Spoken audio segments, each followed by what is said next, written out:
का मूत्र जो है ये जोरन है, जोरन। जैसे हम दूध को दही बनाने के लिए थोड़ा सा जोरन का प्रयोग करते हैं, ठीक उसी प्रकार से हम खाद के रूप में पूरी की पूरी हमारी हम जो बनावे जीवामृत, बीजामृत, घन जीवामृत, वो हमारी पूरी खाद बन जा, खेत में पड़ जा तो वो खाद का काम करना शुरू करे। तो हम जोरन के रूप में जीवामृत बनाते हैं, घन जीवामृत बनाते हैं और इसको हम हर 20 दिन 25 दिन पर अपने खेत में प्रयोग करते हैं। अब हम बताते हैं जीवामृत कैसे बनता है और कैसे प्रयोग किया जाता है और खेत में कैसे काम करता है।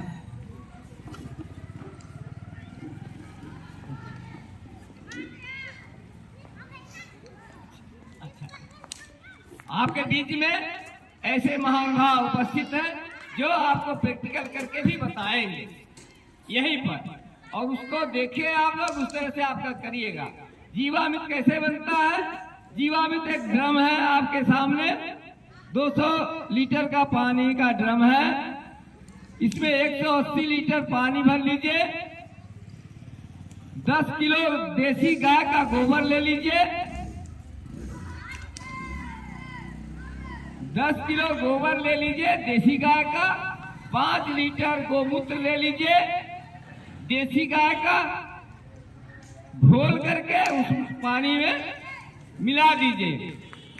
उसके अलग से एक बाल्टी में थोड़ा सा पानी लेकर के गुड़ ले लीजिए, 1 किलो, खराब से खराब गुड़ हो वो चलेगा, गुड़ ले लीजिए और 1 किलो बेसन ले लीजिए, घोल दीजिए। हम अलग से इसको क्यों कह रहे हैं लेकर घोलने को? इसलिए कि हमारा गुड़ आसानी से शरबत बन जाए और बेसन जो है मिलता नहीं है, जल्दी घुलता नहीं है। उसको थोड़े से पानी में लेकर करके मल देंगे, मसल देंगे तो वो अच्छी तरह से घुल जाएगा। वो घुल जाए तो फिर उस ड्रम में इसको भी डाल दीजिए। और इसके अलावा 1 मुट्ठी जीवित मिट्टी, जीवांश मिट्टी आप लेंगे, किसी पेड़ के नीचे की, किसी ऐसे जगह की मिट्टी की आप ले लीजिए जहां खाद का प्रयोग न किया गया हो तो भी चलेगा। सबसे अच्छा मिट्टी पीपल, पाकड़, बरगद, नीम के पेड़ के नीचे की मिट्टी मानी जाती है, वहां से मिट्टी ले लीजिए और उसमें डाल दीजिए। और डाल करके इसको, इस पानी को जो भर गया पूरा आपका इस 5 चीजों से, उसको घुमाइए। एक छड़ी ले लीजिए, डंडा ले लीजिए, गोजी ले लीजिए और घड़ी की दिशा में सीधे एंटी क्लॉक घुमाइए तो एंटी क्लॉक, यानी क्लॉक वाइज घुमाइए तो ऐसे घूमता है। तो इसी तरह से एक ही दिशा में घुमाना है। आप सोच रहे होंगे साहब क्यों एक ही दिशा में घुमाने को कह रहे हैं? इसमें बैक्टीरिया होते हैं, सूक्ष्म जीव होते हैं, वो हमारे नुकसान न हो जाए, वो मर न जाए, हैं? इसीलिए हम एक ही दिशा में उसको घुमाते हैं। इसको घुमाने के बाद आप ये सुबह शाम 1 मिनट के लिए सिर्फ घुमाइए।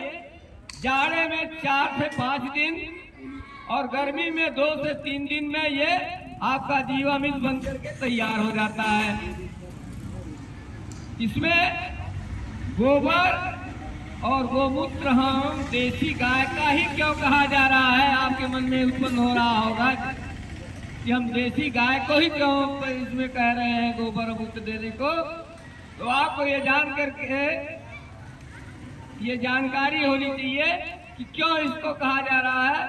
हमारे गाय का गोबर ले लीजिए 1 किलो या मूत्र ले लीजिए तो उसमें 300 लाख करोड़ से 500 लाख करोड़ सूक्ष्म जीव होते हैं। और ये हमारे अन्य पशुओं के गोबर में ऐसा नहीं होता।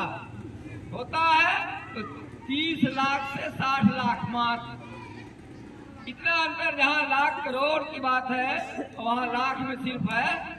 इसीलिए हमारे देसी गाय को कहा जाता है। और देसी गाय के गोबर में 99 प्रकार के बैक्टीरिया सूक्ष्म जीव होते हैं जो हमारी मिट्टी को चाल करके भुरभुरी बनाते हैं। 2 फीट नीचे तक की मिट्टी को चाल देते हैं, भुरभुरी बना देते हैं और नीचे तक के पोषक तत्व जो है हमारे पौधे को मिलते हैं। जिस तरह से हमने बताया जीवामृत बनाना ये तरल है। इसी के साथ एक और, अब इसको देना कैसे है आपको खेत में, इसी साथ आप सुन लीजिए। इसको खेत में सिंचाई अगर कर रहे हैं तो सिंचाई के पानी के साथ इसको दिया जा सकता है। बाल्टी में कोई घड़ा हो उसमें उस जीवामृत को ले लीजिए, भर दीजिए, नीचे छेद कर दीजिए और सिंचाई के पानी के साथ चला जाएगा, सब जगह फैल जाएगा। दूसरा तरीका, इस विधि में जिस विधि की बात हम कर रहे हैं जीरो बजट खेती, इसमें लाइन से खेती होती है, लाइन में खेती होती है और 2 लाइनों के बीच में यानी 2 पौधों के बीच में जो जगह रहती है उसमें आप जग से, मग से, बाल्टी से, जैसे भी हो आप इसको जीवामृत को दे सकते हैं। तीसरी विधि, स्प्रे कर सकते हैं। छन्नी बाल्टी आपको मिला होगा, हाँ अगर डीपीटी हुआ है आपको बाल्टी, छन्नी, ड्रम, स्प्रेयर मशीन ये मिला होगा, आप उसको छान लीजिए। 10 लीटर ले लीजिए आपका जीवामृत, 100 लीटर पानी रेशियो है। 10 लीटर जीवामृत और 100 लीटर पानी ले लीजिए और स्प्रे मशीन से छिड़काव कर दीजिए। जब भी जीवामृत का प्रयोग हो खेत में, इस बात का ध्यान रखें कि आपके खेत में नमी होनी चाहिए। नमी क्यों होनी चाहिए? इसमें जीव है, अगर जीव है पानी नमी के साथ मिलेंगे तो जीवित रह करके सरकी होकर के अच्छी भूमिका निभाएंगे, जो काम उनका है वो पूरा करेंगे। अगर आपने सूखे में दिया तो वो नुकसान हो जाएगा, हमारे जीव मर जाएंगे, उचित फायदा नहीं हो पाएगा। तो इस तरह से बताया कि 3 तरह से हम तरल को दे सकते हैं। इस जीवामृत को हम 3 तरह से दे सकते हैं। किसान भाई सोच रहे होंगे कोई ऐसी युक्ति बताते हैं आपकी, जैसे हम यूरिया छिड़क आते हैं वैसे छिड़क दिया करें, तो वो भी आप कर सकते हैं। उसके लिए घन जीवामृत है। घन जीवामृत बनाएंगे कैसे? सेम यही सब चीज चाहिए। 180 लीटर जो पानी उसमें भरा है ना, उसकी जगह पर आप 2 कुंटल गोबर ले लीजिए। गोबर अगर सूखा है तो उसको कूट करके महीन बना दीजिए। एक अलग 20 लीटर की टंकी लीजिए, पानी भरे, उसी में आप गोमूत्र, गोबर, गुड़ और मिट्टी जो भी उसमें डाल रखा था वो सब चीज इसमें डाल करके और 20 लीटर पानी में खूब फसल लीजिए। वो तैयार हो जाए तो आप 2 कुंटल गोबर है जो छाया में रख करके उसके ऊपर खूब भिंगा दीजिए और ऊपर नीचे करके खूब मिला दीजिए और इस तरह से सब जगह मिल जाएगा एक समान रूप से। तो उसको आप एक छाया में रख करके हल्का सुखाइए और इस तरह से हो जाए कि आपकी एक पिंडी बन जाए, गोल गोल लड्डू बन जाए, तो उसके बोरी में भर करके रख दीजिए और ये आप 6 महीने तक प्रयोग कर सकते हैं। ये आप जो घन जीवामृत बने उसको 6 महीने तक प्रयोग कर सकते हैं। हम उसको जीवामृत को भूल गए बताना कब तक प्रयोग करना है। तैयार हो जाने के 14 दिन के अंदर आपको प्रयोग कर लेना है। 7 से 14 दिन के अंदर तैयार हो जाए तो 7 से 14 दिन के अंदर प्रयोग कर लीजिए। सबसे अच्छा परिणाम 7 से 10 दिन का मिलता है। अगर जीवामृत आपने तैयार कर लिया, उसका प्रयोग 7 से 10 दिन के अंदर कर लिया तो सबसे अच्छा परिणाम मिलता है। तो इस तरह से आपको हमने घन जीवामृत की बात भी बताई। आप इसको हर 25 दिन पर टॉप ड्रेसिंग कर दीजिए और अच्छा रिस्पांस मिलेगा। हमारे बैक्टीरिया इस तरह से काम करते हैं कि मिट्टी को पोली बना देते हैं, भुरभुरी बना देते हैं, हवा का संचार होने लगता है, नीचे जो पोषक तत्व है वाष्पन बन करके जब उड़ता है, पानी वाष्पित होता है तो नीचे का भी पोषक तत्व ऊपर आता है उड़ करके। और वो जैसे ही जड़ों के पास आता है, जड़ों का स्वभाव है, उसको कैच कर लेते हैं, तो नीचे तक के जो पोषक तत्व है हमारे पौधे को मिल जाता है। इस विधि से खेती आप करते हैं, गो आधारित खेती, तो एक फायदा और होता है आपको कि आपके खेत में देसी केचुआ की बढ़ोतरी हो जाती है। देसी केचुआ को हम आधुनिक यंत्रों से खेत की जुताई करके, पलटाई करके, निराई गुड़ाई करके मार डाले और हमारे खेत में बहुत कम मात्रा में है। हाँ, ये है नहीं कि नहीं है, लेकिन नीचे सुसुप्त अवस्था में जाकर के पड़े हैं। उनको जैसे ही उपयुक्त वातावरण मिलेगा वो ऊपर आ जाएंगे। जब इस तरह से आप गो आधारित खेती करने लगेंगे, जीवामृत, घन जीवामृत बना करके खेती करेंगे, तो उनको भी समय मिलेगा, वो भी केचुआ भी बढ़ेंगे। केचुआ 14 फीट नीचे तक छेद करके नीचे जाता है और 14 फीट ऊपर दूसरी छेद से ऊपर आता है। इस तरह से रात दिन वो यही काम करता है और पूरे खेत में छिद्र का जाल बना देता है। केचुआ जब इस तरह से छिद्र का जाल बना देता है, तो सबसे बड़ा फायदा ये होता है कि बरसात का जल जैसे ही खेत में हमारे गिरता है, वो पानी बहकर बाहर नहीं जाने पाता, उस छिद्र के माध्यम से हमारे सतही जल में जाकर के मिल जाता है। और जब वो वाष्पन बन करके वाष्पित होता है, पानी वाष्पित होता है, तो 14 फुट नीचे तक के पोषक तत्व को ऊपर लाने का काम करता है। वाष्पन के द्वारा वाष्पीकरण होता है जब, तो उसके द्वारा हमारे पोषक तत्व ऊपर आते हैं और हमारे पौधे के जड़ों का स्वभाव है, जैसे उनके पास भोजन आएगा वो कैच कर लेंगे उनको। तो इस तरह से आपको किसी और खाद देने की जरूरत नहीं है। हमारे जमीन में पोषक तत्वों का भरमार है, कमी नहीं है। जैसे भी नीचे जैसे नीचे चले जाइए वैसे ही सघनता बढ़ती जाती है पोषक तत्वों की। तो हमारी मिट्टी को पोली बनाना है, भुरभुरी बनाना है, जिससे कि हमारे नीचे के पोषक तत्व उभर करके आवे और हमारे फसलों को मिल जाए।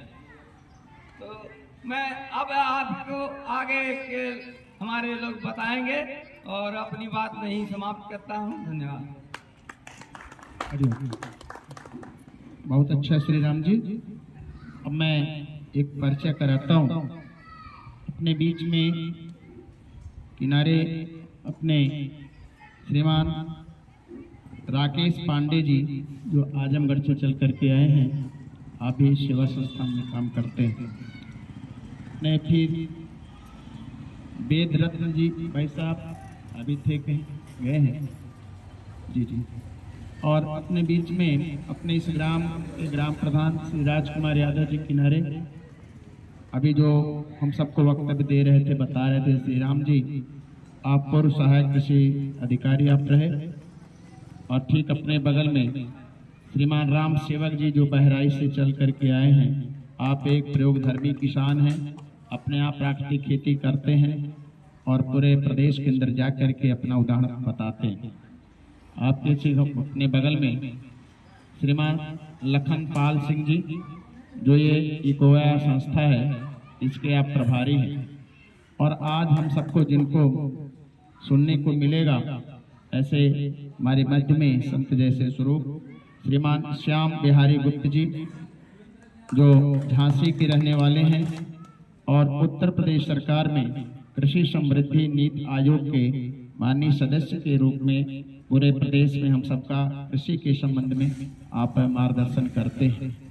आप भी एक प्रयोगधर्मी हैं, स्वयं अपने यहाँ आपने प्राकृतिक खेती करके पूरे प्रदेश को दिखाया बताया है।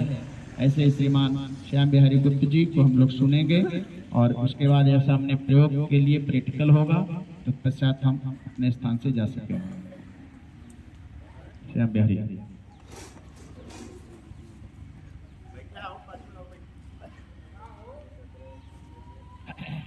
भारत माता की। थोड़ा कमर सीधी करके बैठ जाइए। हम लोग बहुत दूर दूर से आए हैं और एक बड़ा अच्छा अनुभव करके आए हैं कि हम जयापुर गांव में जा रहे हैं। तो जिस उद्देश्य से हम लोग आए हुए हैं वो सीधा आपसे जुड़ा हुआ विषय है।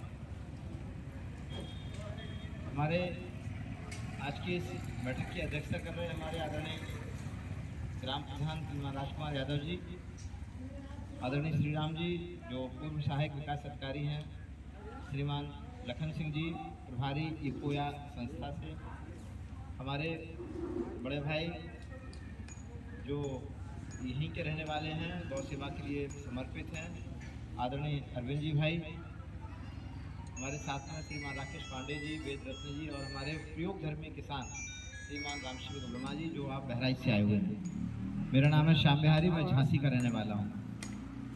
और जिस पद्धति की खेती पर आज चर्चा हो रही है, ये पद्धति ऐसी पद्धति है जिससे आप अपना केवल परिवार नहीं बल्कि आने वाली पीढ़ियों का आप जीवन यदि सुरक्षित रखना चाहते हैं, आप चाहते हैं कि आपका कुल, आपका वंश आपका सुरक्षित रहे, तो आपको इस पद्धति पे आज नहीं तो कल आना ही पड़ेगा।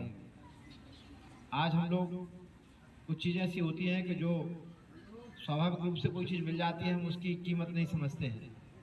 कुछ ऐसी चीज़ें होती हैं परिस्थिति करा लेती हैं। कोरोना आया, कोरोना ने ऐसी ऐसी परिस्थितियां लाके खड़ी कर दी कि हवाई जहाज भी बंद हो गए, ट्रेनें भी बंद हो गई, स्कूल कॉलेज बंद हो गए, बाजार बंद हो गए। किसी ने सोचा था क्या? सोचा था किसी ने कि ऐसा भी हो जाएगा? नहीं सोचा था, लेकिन हुआ कि नहीं हुआ? तो अब हमारे किसानों के लिए बहुत अच्छा अवसर आ रहा है कि सब कुछ बंद हो गया था कोरोना में, लेकिन कौन सा ऐसा काम था जो बंद नहीं हुआ? कौन सा काम था जो बंद नहीं हुआ? खेती का काम बंद नहीं हुआ। और यदि खेती बंद हो गई होती तो क्या होता? तो फिर लोग रह पाते क्या? जिंदा, सब समाप्त हो जाता। तो हम कहेंगे, गर्व से कहो, आप कहेंगे हम किसान हैं, गर्व से कहो, जोर से जरा गर्व से कहो। आज जो खेती किसानी सबसे निचले स्तर का काम हो गया था, आदमी अपनी जमीन बेच के नौकरी के लिए भाग रहा है या भाग रहा था। सबसे ज्यादा दीनहीन, सबसे पिछड़ी लाइन में कोई व्यक्ति था तो कौन था? ना तो इसके पास धन ना ही इसके पास सम्मान। समाज में ना तो जिसके पास धन था और ना ही जिनके पास सम्मान था। आदमी काहे के लिए काम करता है? बोले भाई, आदमी काहे के लिए काम करता है? धन के लिए और सम्मान के लिए। ऐसी परिस्थिति आ गई थी कि खेती करने वाले लड़के की शादी होना भी मुश्किल हो रही थी। नौकरी करे उससे शादी हो जाएगी, लेकिन लड़का यदि खेती कर रहा है तो यानी सबसे दीनहीन, सबसे ज्यादा गया भी था लड़का। एक पिता जिसके 4 संतान, जो सबसे होशियार संतान है, वो क्या करती है? वो नौकरी के लिए चले जाती है, सरकारी नौकरी में इंजीनियर बन जाएगा, डॉक्टर बन जाएगा, सिविल सर्विसेज की तैयारी करेगा। जो उससे थोड़ा कम पढ़ा लिखा वो किसी प्राइवेट कंपनी में चला जाएगा, टाटा में, विप्रो में, रिलायंस में और किसी में चला जाएगा। जो उससे कम पढ़ा लिखा लड़का वो क्या करेगा? व्यापार कर लेगा, दुकानदारी कर लेगा, जो उसके पास साधन है उतने में। जो घर का सबसे कम योग्य व्यक्ति वो क्या करता है? क्या करता है? खेती करता है। ऐसा है कि नहीं है? लेकिन खेती वो काम है जो नंबर 1 का काम है। इससे महान काम दूसरा कोई नहीं है। इसलिए मैंने कहा कि गर्व से कहो हम किसान हैं। हम कहेंगे किसान अन्न उपजाता है, आप कहेंगे भारत का भाग्य विधाता है। किसान अन्न उपजाता है, जोर से जरा, किसान अन्न उपजाता है, भारत का भाग्य विधाता है। सबसे पहले तो हमारा स्वाभिमान जागना चाहिए कि दुनिया का सबसे कोई महान काम कर रहा है तो कौन कर रहा है? किसान कर रहा है, तो हम कर रहे हैं। पहला तो हमारा स्वाभिमान जगना चाहिए। आज के इस कार्यक्रम में मेरे किसान भाइयों, देखिए, पहले जो खेती होती थी हरित क्रांति के पहले, वो परंपरागत खेती थी। क्या खेती थी? वो परंपरागत खेती थी। जानवर बहुत थे, गोबर पर्याप्त होता था, बैलगाड़ी होती थी, बैलगाड़ी में भर भर के गोबर खेतों में जाता था और फिर उससे खेती होती थी। ना तो कहीं बाहर से बीज आते थे, ना कोई डीएपी था, ना कोई यूरिया था। ये सब 1960 के आसपास से डीएपी यूरिया चालू हुआ है। हुआ नहीं हुआ? इसके पहले था क्या? नहीं था। हमारे दादाजी जो बैठे हुए हैं, दादाजी जो लोग बैठे हैं, कोई नहीं था। इन्होंने देखा था कि गोबर की ट्रॉली भर भर के, या ट्रॉली तो थी नहीं, ट्रैक्टर ही नहीं था, बैलगाड़ी से भर भर के खेतों में डाला जाता था। हमारे अपने बीज थे, अपनी गाय भैंस थी, अपने बैल थे, अपनी खेती होती थी। और वो खेती थी कौन सी? परंपरागत खेती थी। फिर दूसरा एक आया दौर, वो आया रासायनिक खेती का, जिसमें बड़ी बड़ी कंपनियों ने केमिकल बनाए, डीएपी बनाया, यूरिया बनाया, वो आए। धीरे धीरे करके ट्रैक्टर आए, फिर धीरे करके बैल खत्म हो गए, देसी गायों की संख्या लगातार कम होती चली गई, कीटनाशक दवाएं आई, खरपतवार नाशक दवाएं आई, बीज आए, और धीरे धीरे करके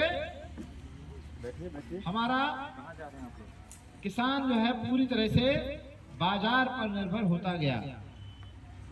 आज किसान जितना खेती से जितनी आय होती है, उसका किसान को मिलता है 24% लाभ का। कितना मिलता है?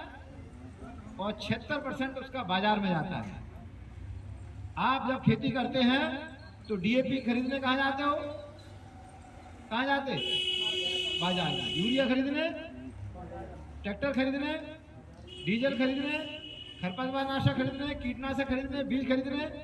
आप जो कुछ भी कमा रहे, खेती आप करते हैं तो आपको फायदा कितना होता है? 100 रुपए का यदि खेती से फायदा हो रहा है तो 24 रुपए का फायदा किसको होता है? किसान। और 76 रुपए का फायदा किसको होता है?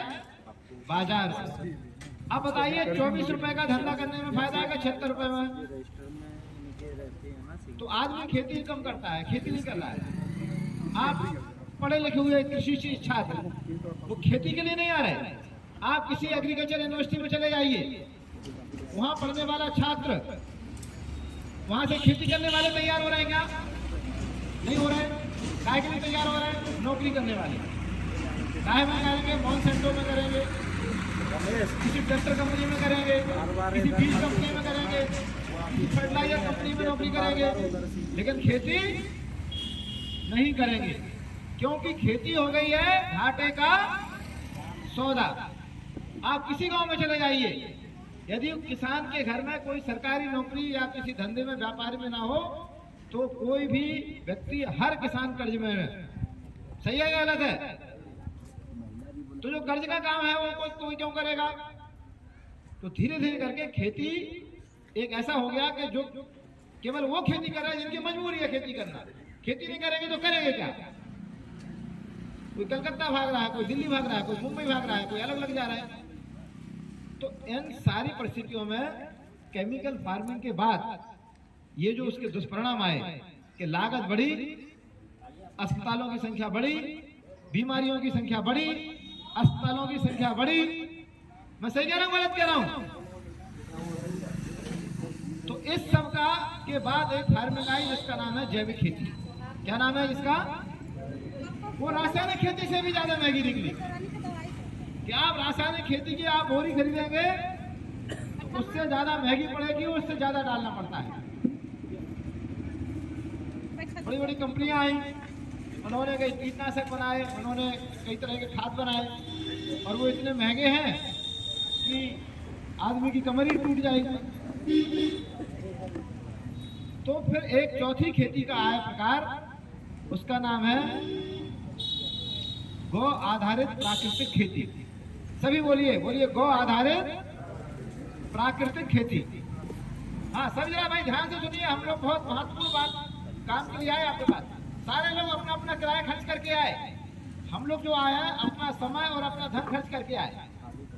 हमारे साथी आए, वो आए कि जितना आप कमाते हो इससे 4 गुना कमाई हो जाएगी। 2 गुना नहीं, 4 गुना कमाई। और किसी के पीछे हाथ नहीं फैलाना आपको।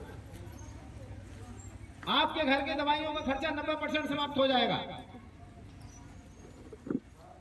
तो अब जो खेती जिसके बारे में हम चर्चा कर रहे हैं उसका नाम है गौ आधारित प्राकृतिक खेती, जिसका आधार है एक देसी गाय। जिसका आधार क्या है? एक देसी गाय। आपके घर में केवल एक देसी गाय यदि है तो उससे आपको 5 से 7 लीटर गोमूत्र मिलेगा और 10 किलो गोबर मिलेगा। भगवान भोलेनाथ का स्थान है, बनारस, काशी। और उनके साथ कल्याणकारी कौन है? बैल। क्या है कल्याणकारी?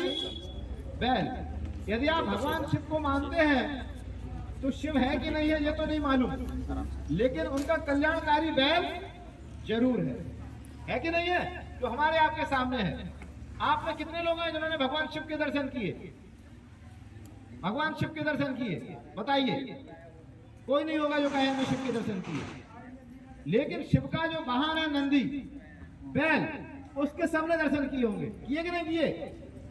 लेकिन देश की स्वतंत्रता के बाद कोई ऐसा काम नहीं हुआ जिसमें हमने गाय बैल की अर्थव्यवस्था के बारे में सोचा हो या काम किया हो।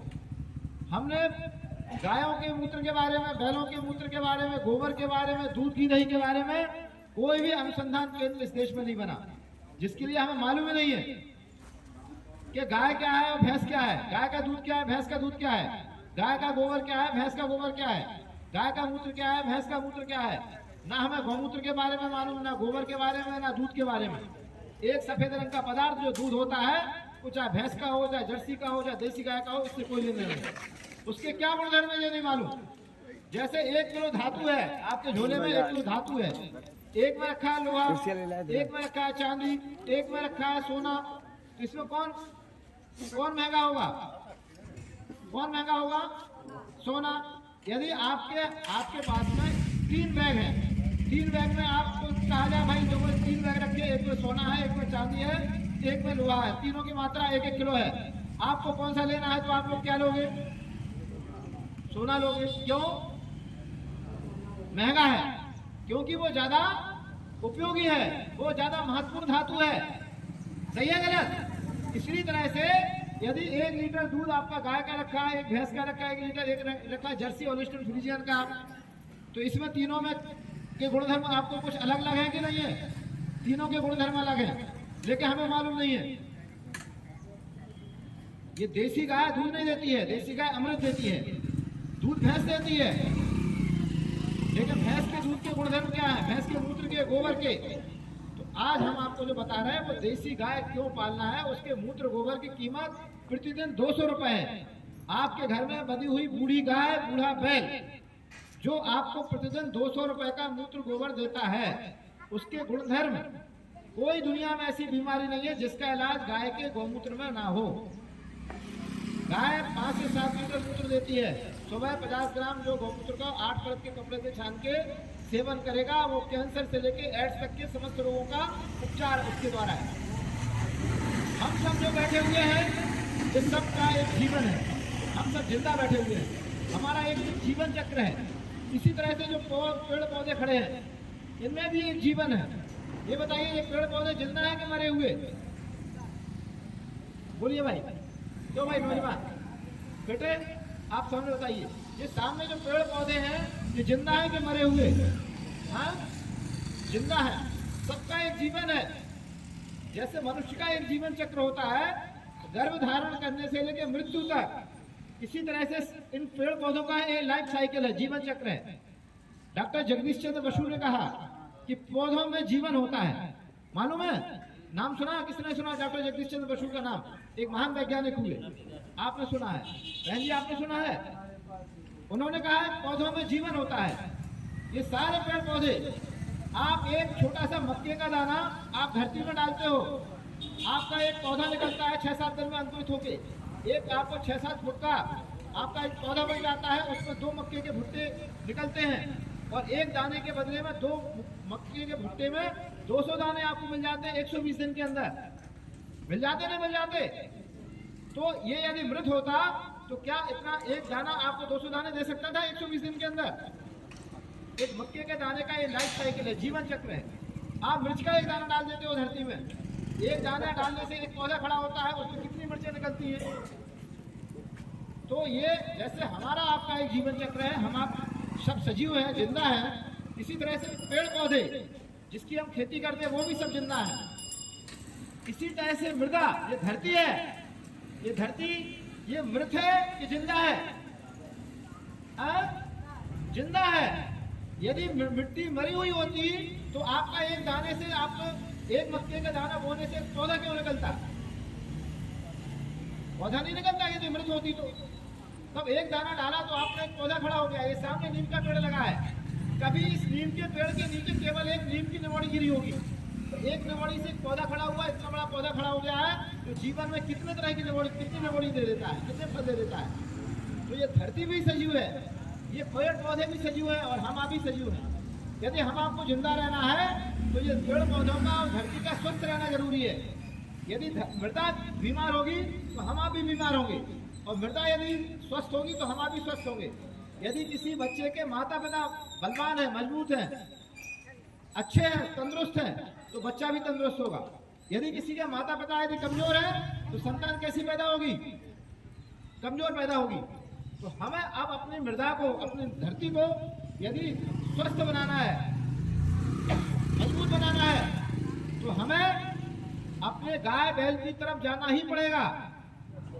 हमारे पुराणों में कहा गया कि धरती की उत्पत्ति गाय के सींगों पर हुई। इसका मतलब क्या है कि जब तक गाय है तब तक ये मृदा, आपकी धरती स्वस्थ रहेगी।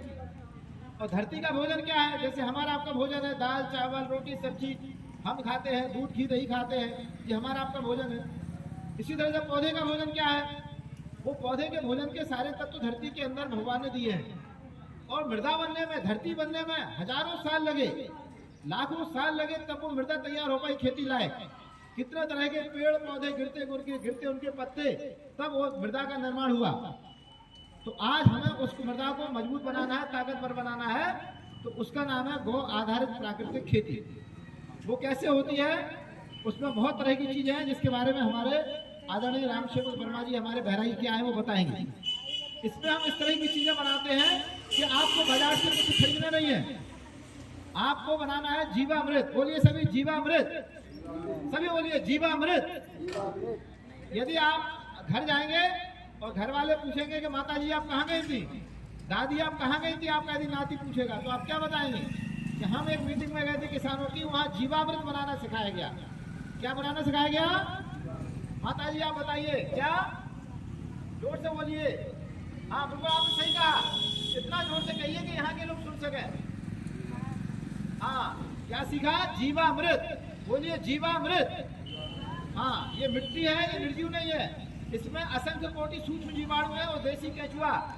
आपने देखा मिट्टी में केचुआ होते हैं, बरसात होती है तो क्या होता, क्या निकलता है धरती से? केचुआ। पहले ज्यादा थे कि अब ज्यादा हैं? पहले ज्यादा थे, भाई साहब कह रहे पहले ज्यादा थे, अब कहाँ चले गए वो? हमने डीएपी यूरिया खरपतवार नाशक कीटनाशक डाल के उन केचुओं को मार दिया। अब वो धरती के और अंदर चले गए, समाधि ले ली उन्होंने। वो केचुआ किसान का मित्र है। बताइए केचुआ किसान का मित्र है कि शत्रु?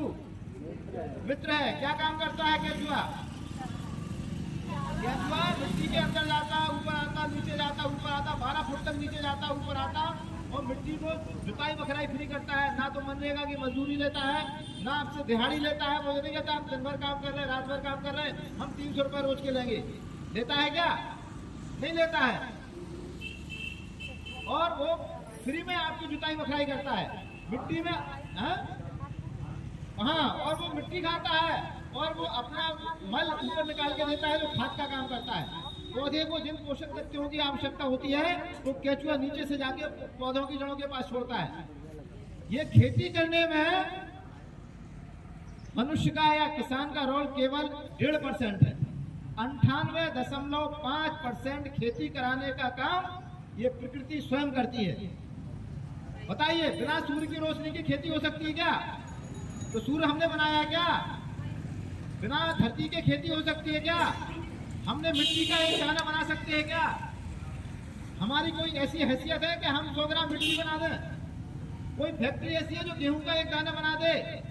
कोई फैक्ट्री ऐसी है जो आप बैगन का एक बीज तैयार कर दे? कर सकती है क्या कोई फैक्ट्री? नहीं कर सकती। हिंदुस्तान में, दुनिया में कोई ऐसी फैक्ट्री नहीं है जो आपको 100 ग्राम मक्का बना दे। ये क्षमता इस धरती माता में है कि नहीं है? ये बीज में है, ये प्रकृति में है। ये पंच तत्व से खेती होती है। क्षिति, जल, पावक, गगन, समीर, ये पांचों का रोल है। हर जीव जंतु जगत में जितने भी तरह के प्राणी देख रहे हैं, जितनी तरह की खेती है, सबके निर्माण में 5 चीजों की आवश्यकता है, जिसको हम भगवान कहते हैं। क्या कहते हैं? भगवान।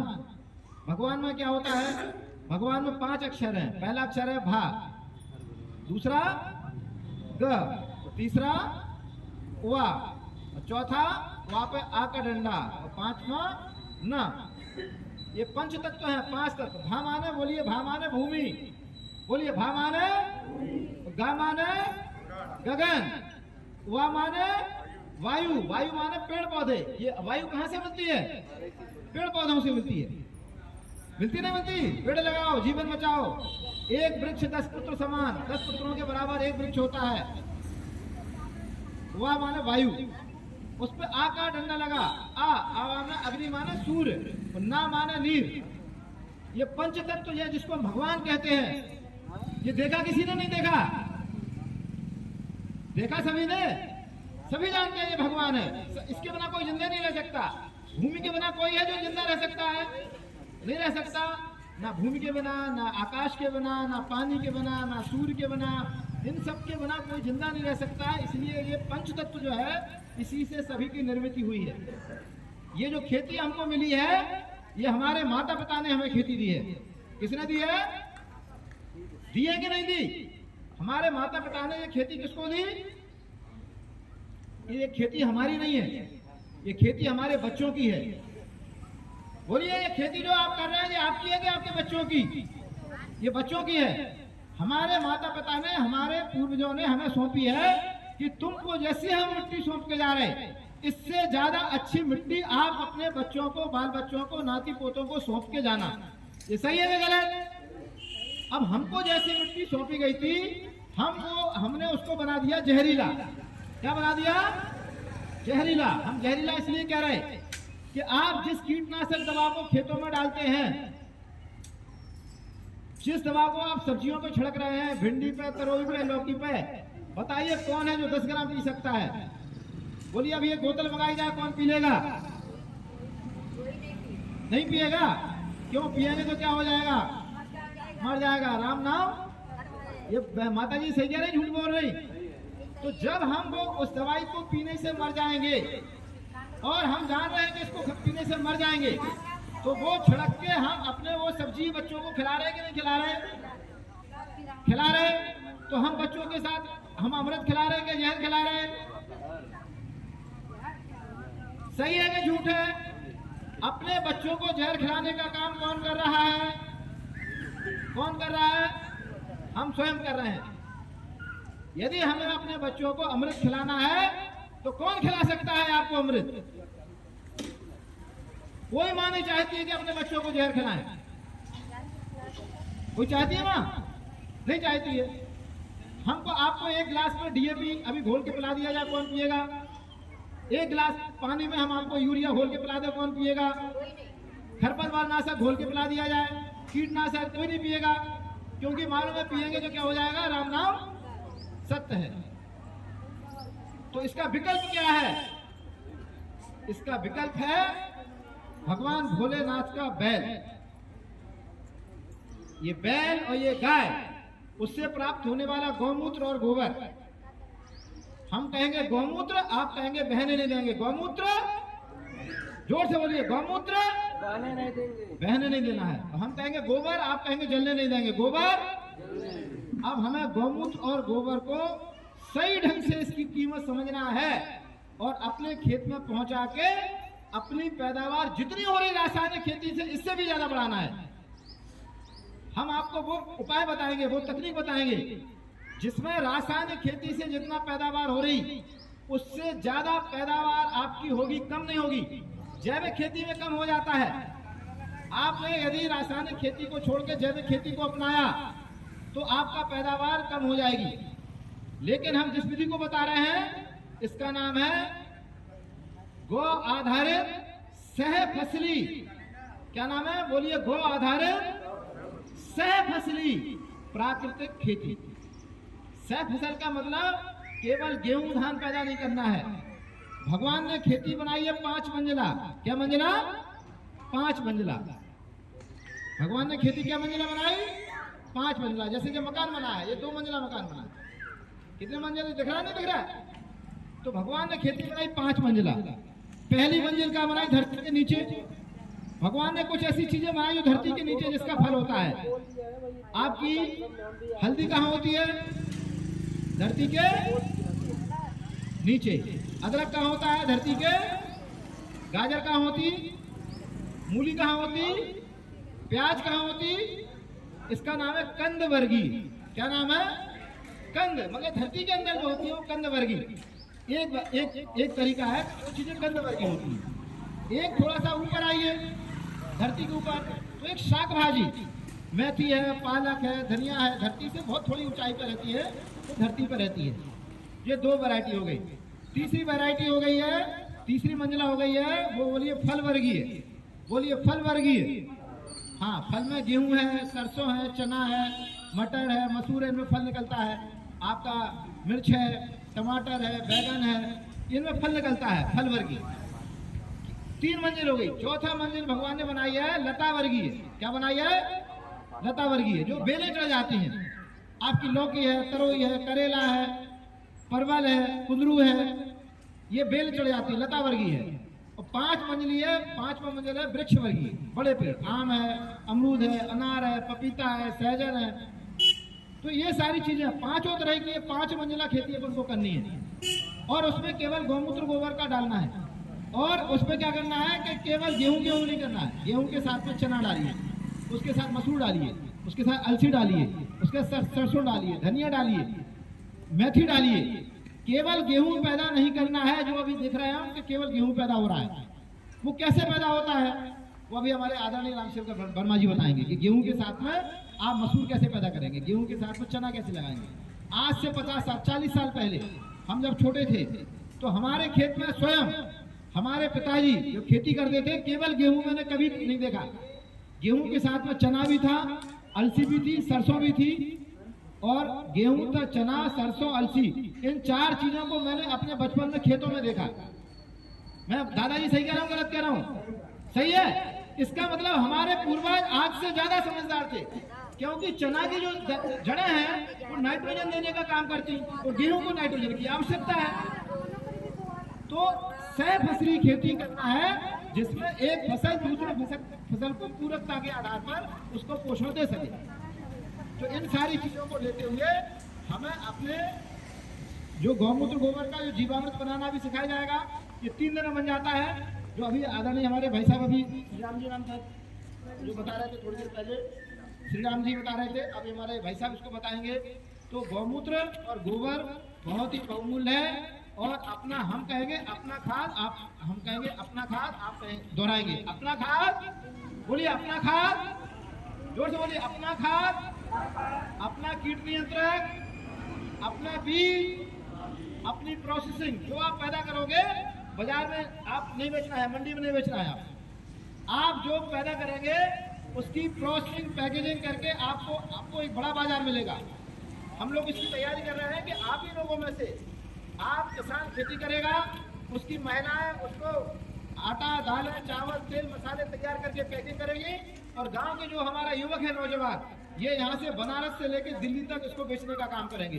कोई भी बेरोजगार नहीं रहेगा, हर हाथ को काम मिलेगा, कोई ऐसा बेरोजगार नहीं रहेगा। खेती में अपार संभावना है, इतनी बढ़ती हुई बेरोजगारी का कोई निदान है। तो खेती, बागवानी, पशुपालन और इस पर आधारित उद्योग। आप सरसों मत बेचिए, सरसों का तेल बेचिए। देखिए ये गौमूत्र का अर्क है।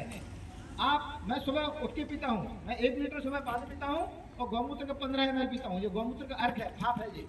तो गौमूत्र और गोबर की बड़ी अपरंपरा मेहनत, इसकी वो है क्या नाम, गुण है इसके। इसलिए खेतों में जब आप डीएपी यूरिया डालोगे तो खेतों में डीएपी यूरिया जाएगा, और जब आप गौमूत्र गोबर डालोगे तो गौमूत्र गोबर से फिल्टर होकर आपके फल में जाएगा, और जो आप खाएंगे आपकी बड़ी बड़ी बीमारियां दूर हो जाएंगी। आपके डायबिटीज, ब्लड प्रेशर, कैंसर जैसे अनेक रोगों का इलाज ये भोजन है। भोजन ही हमारे जीवन का आधार है। और वो जहरीला हो जाएगा तो हम जहरीले हो जाएंगे। तो आप यदि चाहते हैं कि आपके परिवार में रोग ना हो, ये समाज में बीमारियां ना हो, तो आपको जहर मुक्त भोजन देना पड़ेगा। हम कहेंगे ना जहर खाएंगे, आप कहेंगे ना जहर खिलाएंगे। ना जहर खाएंगे, ना जहर खाएंगे। हम कहेंगे एक किसान, आप कहेंगे एक गाय ब्यान। एक किसान एक किसान, हर किसान के पास केवल एक गाय। क्या गाय? वो देसी गाय। अब आप कहोगे हमारे पास गाय नहीं है, तो आप क्या करेंगे? आपके लड़के की शादी होनी है, आपके नाती की शादी होनी है, तो दहेज में आप मोटरसाइकिल कार मत मांगिए। क्या मांगिए? हाँ, कहिए हमको दहेज में क्या चाहिए? गाय। दहेज में क्या चाहिए? और लड़की की जब शादी करेंगे तो आप उसको लड़की की शादी में आप मोटरसाइकिल कार दें या ना दें, उसको क्या देना है? देसी गाय। जब आपकी लड़की और दामाद देसी गाय का दूध पिएगा तो आने वाले समय में आपकी जो संतानें घरों में पैदा होंगी वो ज्ञानवान, बुद्धिमान, वीरवान संतान पैदा होंगी। और यदि बच्चे गाय का दूध, घी, दही नहीं खाएंगे तो आने वाले समय में कोको कोला, पेप्सी कोला पी के संतानें भी पेप्सी कोला, कोको कोला जैसी पैदा होंगी। तो हमको अब अपने आने वाले पीढ़ियां यदि मजबूत चाहिए, आपके कुल का, आपके वंश का नाम करे, तो हम कहेंगे बच्चे पिएंगे, आप कहेंगे गाय का दूध। बच्चे पिएंगे तो हम कहेंगे खेती कराएगा, आप कहेंगे गोबर गौमूत्र। खेती कराएगा, आप बच्चे तो पिएंगे दूध ही। हाँ, सबको दूध मिलेगा देसी गाय का, लेकिन उसका मूत्र और गोबर जो दूध से भी ज्यादा महंगा है, वो खेतों में जाएगा, इस धरती को जहर मुक्त बनाएगा, हर साल उत्पादकता को बढ़ाएगा और आपके बच्चे जहर मुक्त फल सब्जियां खाएंगे।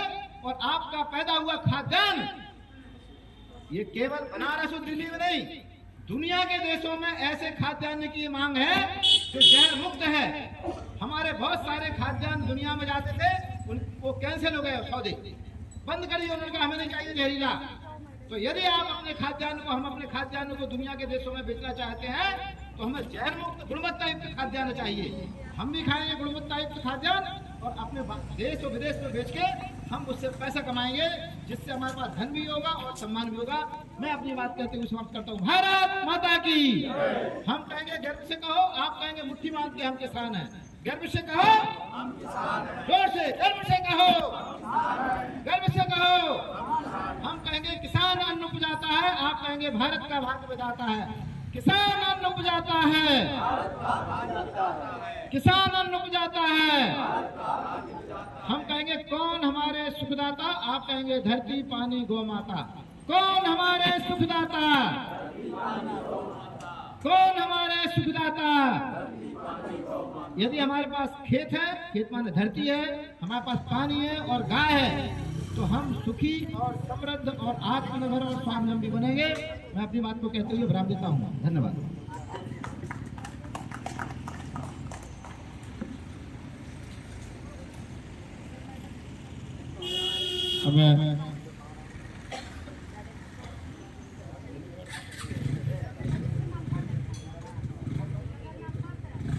मैं निवेदन करूंगा अपने श्री राम सेवक जी से, जो बहराइच से चल करके आए हैं और एक प्रयोगधर्मी किसान हैं और अपने सामने जीवामृत कैसे बनाते हैं उसको प्रैक्टिकल के रूप में बताएंगे। पश्चात आगे कार्यक्रम बढ़ेगा। श्री राम सेवक जी।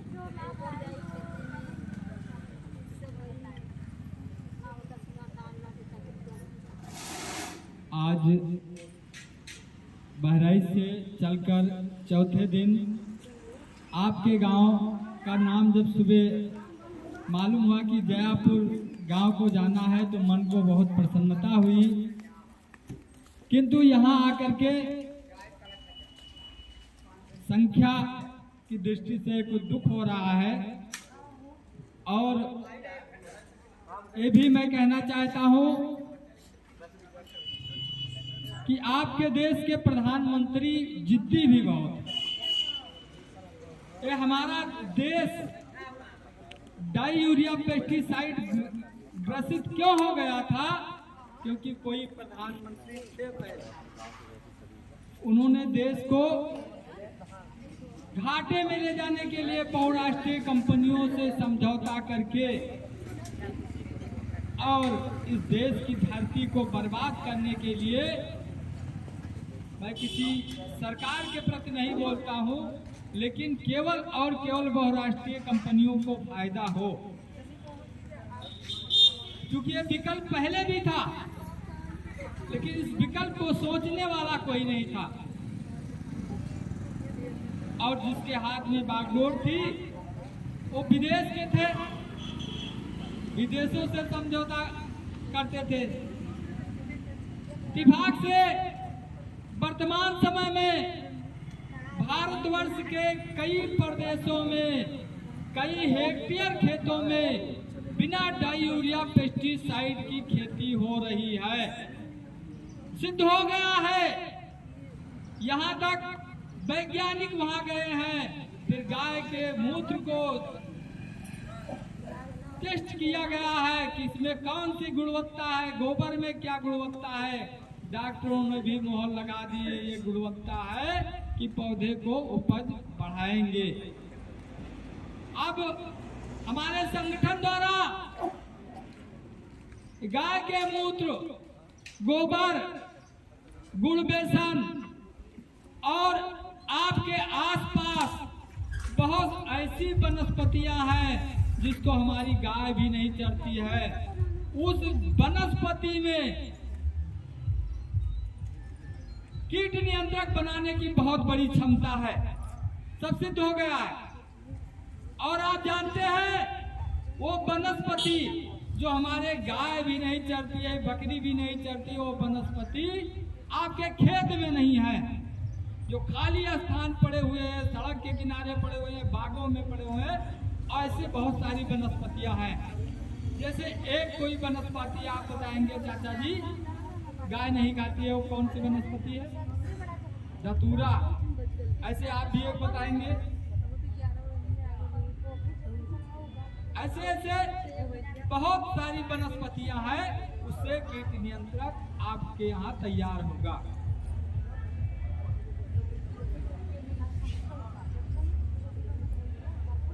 तो माताजी, माताजी, माताजी, अगर आप चाहेंगी कि घर में बिना डाई यूरिया की उत्पादित सब्जी हो, उत्पादित खाद्यान्न हो, जो हमारे बच्चों को मिले, हमारे परिवार के काम करने वाले, मेहनत करने वाले सारे लोगों को मिले, साथ में हमारे जो अतिथि आवे उनको भी बिना डाई यूरिया पेस्टिसाइड के उत्पादित अनाज का खाद्यान्न मिले। आप अगर नहीं चाहेंगे, माताएं नहीं चाहेंगे, तो असंभव है। क्योंकि परिवार को बलिष्ठ बनाने के लिए, स्वस्थ बनाने के लिए सबसे ज्यादा अगर कोई कार्य करता है तो माताएं करती हैं।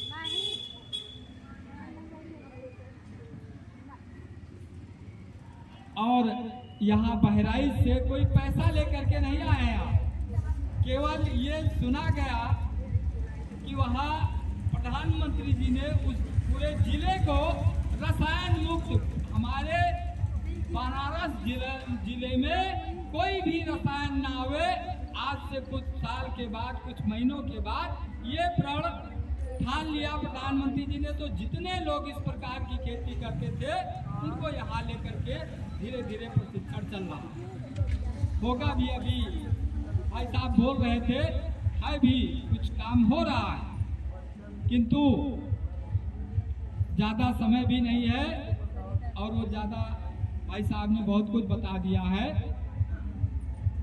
एक उदाहरण के रूप में कक्षा 12 से ऊपर, 10 से ऊपर कोई पढ़ाई करता है, किस लिए करता है कि नौकरी मिलेगी।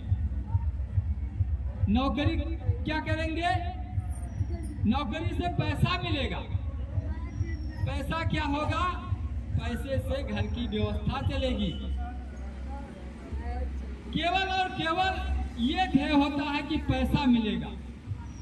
किसी महापुरुष ने कहा है, सुख चाहो खेती करो, धन चाहो व्यापार, चिकन चाहो तो करो नौकरी, ऋण चाहो दरबार। साथियों, अगर सुख चाहना है तो खेती कीजिए और धन चाहो व्यापार।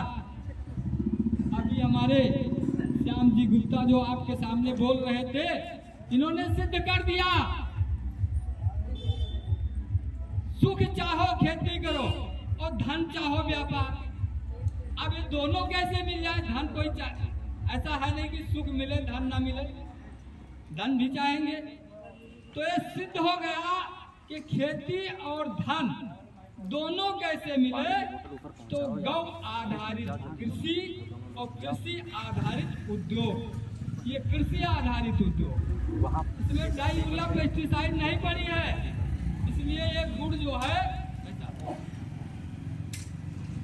एक गुड़ का डिब्बा 1 किलो का है, 1 किलो का रेट है 150 रुपये।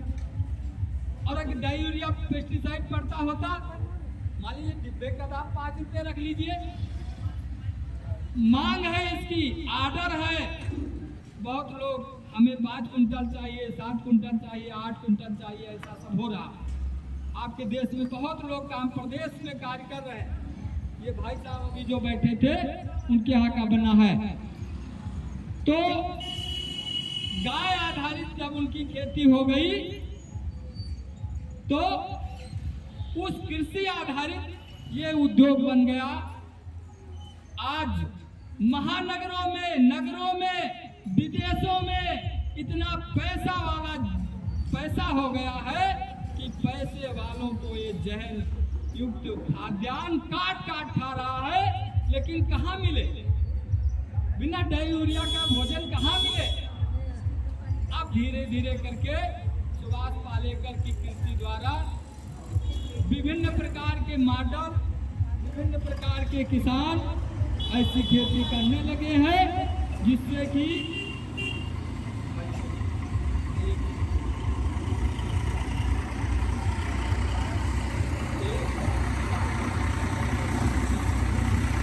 तो भारत माता की, भारत माता की। देखिए, हम बहुत दूर से आए हैं, आप अपने घर से आए, और क्या जोश नहीं है। गौ माता की।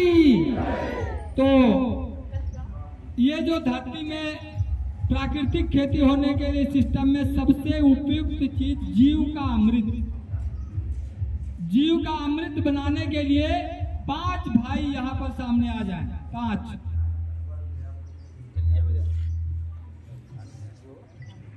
आप आगे आ जाइए, कुछ नौजवान आ जाइए, 4-5 कैसे बनना है, जीवामृत बनाना सीखिए। और ये बना के डालोगे, केवल 3 दिन में बनकर तैयार हो जाता है।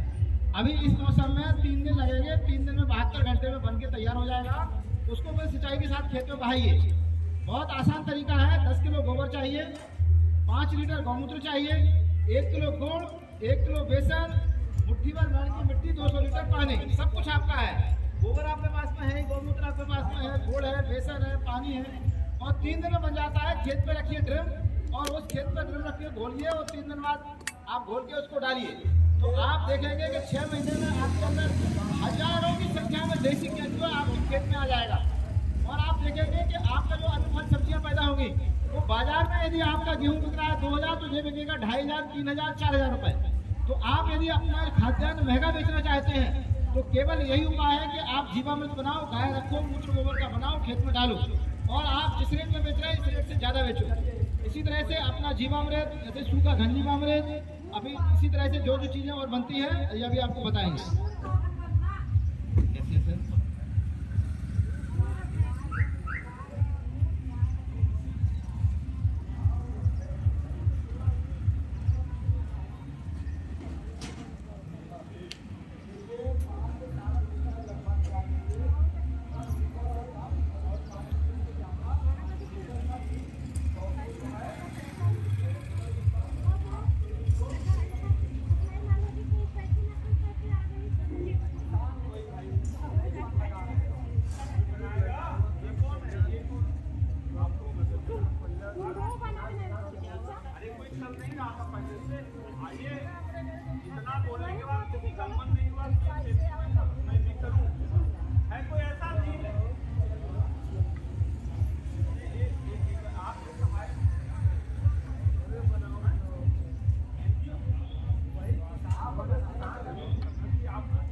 आइए सबको बजाइए, सबको बजाइए।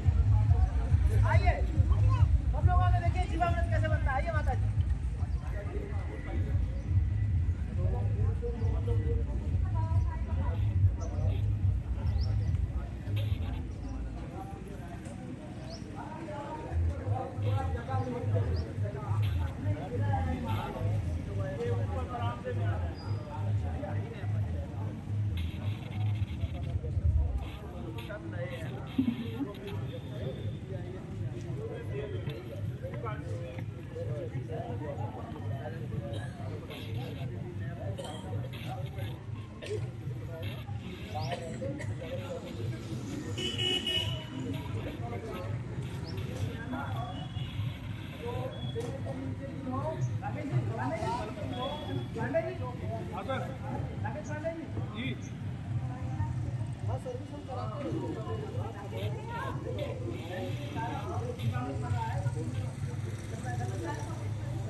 आप ये सामने से इधर से देखिए, कैमरा छोड़ दीजिए, कैमरा वापस जूम कर रहा हूँ। आप सभी की फोटो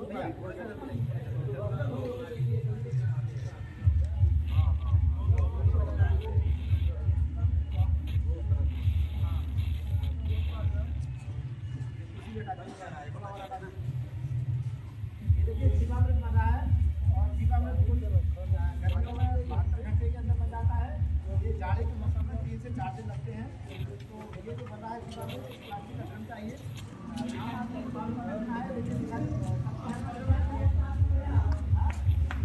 कितने कितने लोग हैं जिनके घर में ड्रम है? तो ये जो ड्रम है, ड्रम है 200 लीटर पानी जो आपको आपके पास उपलब्ध है, 200 ग्राम मिट्टी वो जो जिसमें केमिकल नहीं है, डीएपी यूरिया नहीं डला है, नीम के पेड़ के नीचे की, बरगद के पेड़ के नीचे की, पीपल के पेड़ के नीचे की, वो आप इस तरह की भैया पीछे कैमरा लगा है, तो वो मिट्टी डालना है। 1 किलो गुड़, हाँ ये डाल दो, जितनी भी डाल दो। आपको आज से ही अपने गायों का, बैलों का गौमूत्र इकट्ठा करना चालू करना है। एक देसी गाय दिन में, गाय बैल दिन में 5 से लीटर गौमूत्र यूज करना है। 5 से 7 लीटर गौमूत्र 10 किलो गोबर देता है और वो आपको 1 एकड़ के लिए खाद बना देता है पर डे। 1 एकड़ खेत के लिए जब बन रहा है ड्रिप, इसमें 10 किलो गोबर, 5 लीटर मूत्र, 1 किलो गुड़, 1 किलो बेसन, मुट्ठी भर मेड़ की मिट्टी, 200 लीटर पानी, यानी एक गाय 1 एकड़ के लिए पर डे मूत्र गोबर देता है। तो आपको एक खेत में 20-25 ड्रिप जो है आपको डालना है 1 एकड़ खेत में। और एक देसी गाय, एक देसी बैल के मूत्र गोबर से आप आराम से 5 से 10 एकड़ खेत धीरे धीरे तक ले जा सकते हैं। लेकिन आप शुरुआत में एक गाय का जीवामृत, घनजीवामृत, बीजामृत आदि डाल के आप 5 से 10 एकड़ खेती आसानी से कर सकते हैं। और जो करेंगे उससे आपके घर में कोई बीमारी नहीं होगी। जो आज जो डायबिटीज, ब्लड प्रेशर, जोड़ों का मोटापा बढ़ रहा है, ये सब ठीक है। अब जरा बाल्टी में जरा पानी बनाए, कहाँ है? भरो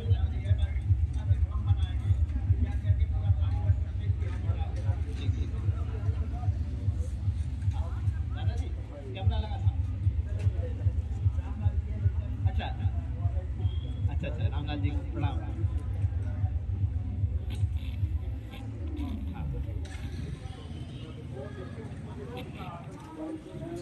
इसमें डालना, गोबर को घोलना है। ये डाल दो, इसमें डाल दो, ये वाला इसमें डाल दो, ये इसमें डाल दो।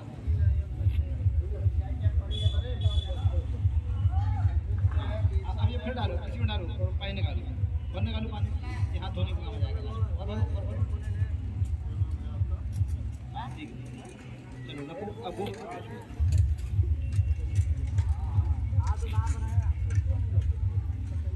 हाँ पूरा खोल लीजिए, थोड़ा थोड़ा करके 2 बार में, 3 बार में। हम कहेंगे एक किसान, आप कहेंगे एक गाय बयान। एक किसान, हर घर किसान के घर में एक देसी गाय, एक देसी गाय जो उससे निकलने वाला 5 से 7 लीटर मूत्र गाय के नीचे ऐसे पक्का बनाइए, पीछे नाली हौदी बना दीजिए, पूरा मूत्र हौदी में इकट्ठा हो जाएगा।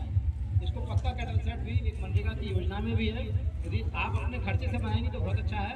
गिट्टी सीमेंट बालू का आप गाय के नीचे पक्का बनाइए, जिससे पूरा मूत्र इकट्ठा हो जाएगा। और वो गोबर और मूत्र को घोलना है, खेत में डालना है।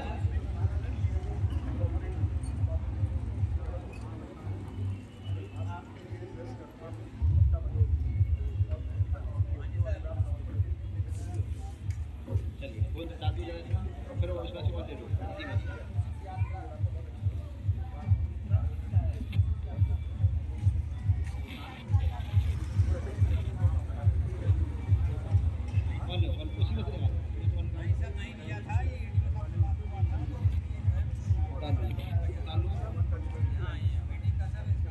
ये देसी केचुआ आपके खेत में हजारों की संख्या में आ जाएगा। और मिट्टी निर्जीव नहीं होती है, मिट्टी में सूक्ष्म जीवाणु होते हैं और करोड़ों सूक्ष्म जीवाणु होते हैं। वही पौधे को खेती कराने का काम करते हैं, वो उनका भोजन है।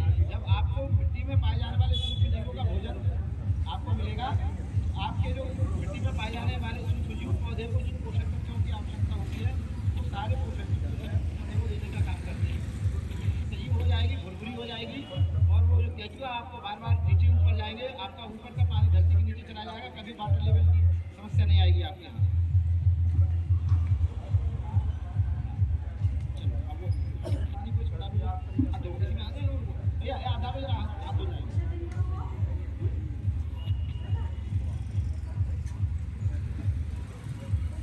ठीक है, डाल दो पानी।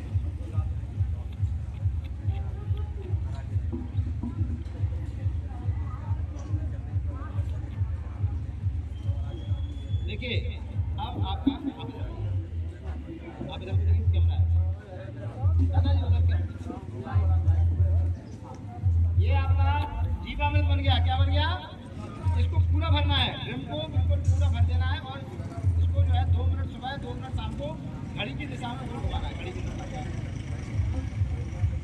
और इसको 3 दिन घुमाना है। कितने दिन? 3 दिन के बाद इसको सिंचाई के साथ में आपको खेत में बहा देना है। तो आपका इतनी बढ़िया, और जितनी सिंचाई दे रहे हैं, एक दिन की जगह 2 नुकसान दीजिए, कोई नुकसान नहीं है। और ज़्यादा आपका चमड़ा भी क्योंकि बहुत सालों से आपने खेतों में DAP यूरिया डाला। गोबर जहरनाशक होता है, गौमूत्र जहरनाशक होता है। धरती में पड़ा हुआ DAP यूरिया केमिकल का जितना दुष्प्रभाव है, धरती जो जहरीली हो गई है और सबका जहर दूर करने का काम ये गोबर और गौमूत्र करेगा। तो इसका नाम क्या है बहन जी? क्या नाम है? आइए, आप लोग कोई समूह की बहन है, समूह चलाती हैं? कोई स्वयं सहायता समूह की है? कौन है? आप हैं? आइए, आप इसको चलाइए। आप इन सारी बहनों के घर घर में जाके जीवाणु बनवाएंगे। आइए बहन जी, आइए। इसको घड़ी के दिशा में घुमाना है।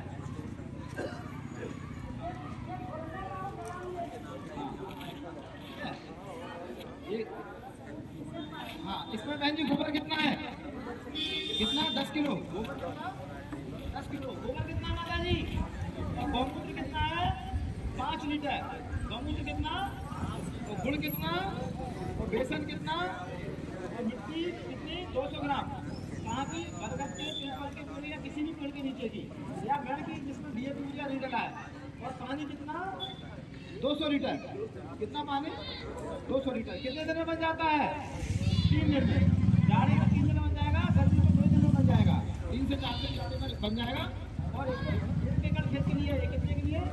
हाँ, खेत में इसको पानी के साथ में बहा दीजिए आप। हर सिंचाई में जूट के बोरे से इसको ढक देना है। तो समझ आ गई साहब? अभी जाना नहीं है, सब लोग आ जाइए, सब लोग घर जाइए। फिर से दीदी आज दीदी आप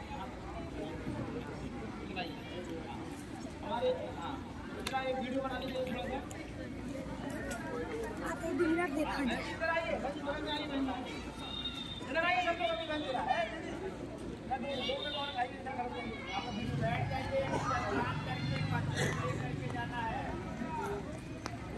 अभी इसका पूरा सहायक मिलेगा। ये तो जीवामृत अकेला, बीजामृत है, घंजीवामृत है, कीट नियंत्रक है। ये सारी चीजें कैसे बनती है, ये सभी चीजों को आपको सिखाया जाएगा।